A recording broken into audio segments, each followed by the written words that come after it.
So Shirley boy, why is it important that we go for two trusts and not one trust? Look, in most cases, and let's unpack this actually.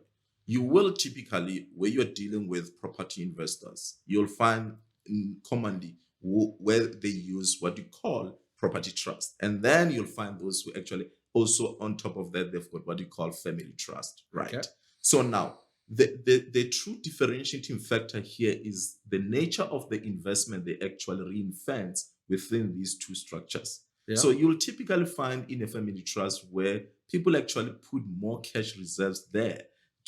In a case of rainy days where they can actually even bail out that particular property trust. You know, Yeah. in business things can go south. Yes. So now this is typical what you'll find. Some people you find actually they put in those Ferraris, those you see that in the likes of Scientists, they actually tend to buy those fancy assets actually within the family trust. And then you find some of them actually even put things like holiday homes. You can actually ring-fence them for asset protection point of view. You can actually ring-fence them. So that's what you'll typically find. Others, they'll actually even make the family trust a beneficiary of their life policies and their retirement benefits. All those various type of financial product that you will typically find within the family structures.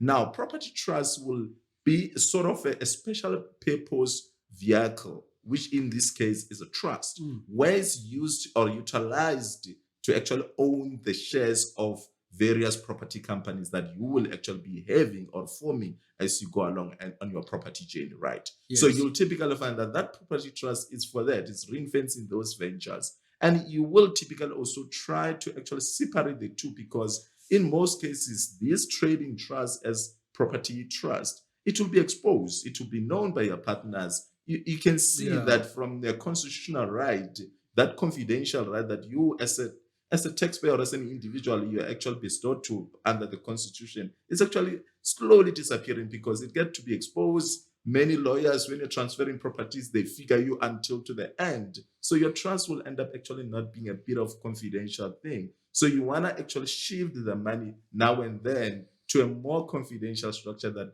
you and your family only knows to in order to preserve this wealth. So this is what typically you find why people actually choose also to actually separate their affairs just for confidential, also just to ring-fence certain assets that they think that the family should actually be protecting. Also, what we actually always also encourage is the importance that these family trusts should never actually also stand for surety. So, which means that is the cornerstone, is really a sacred place for the family. And there's no debt, eh? Exactly. Yeah. They should not put debts there because you want to make sure that should anything goes wrong, in other ventures like property trust, but the wealth of the family is actually secured, which means when you secure the family wealth, you actually secure the well-being of the generations to come. Absolutely. Thank you, Shirley boy. Thank you so much.